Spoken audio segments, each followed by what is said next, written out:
Many families in this area have come and gone since the early 1800s when Madison, New York officially became a town. But one has remained through the ages, the Livermore family, many of whom have been my students in the last 22 years.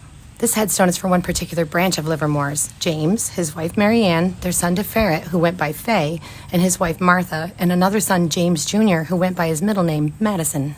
James and Mary Ann had other children too, but their son Nelson definitely needs his own video.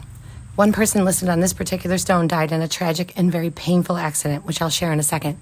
Headstones back then, same as they are today, were a pretty big expense for a family, so instead of getting everyone in the family a large stone, which you'll often see is one large monument like this with several names on it that they put most of their money into, with smaller stones nearby to mark the location of each person's body. If you look behind this one, you can see several other large stones that serve the same purpose. So here's what happened to one of the people on this headstone.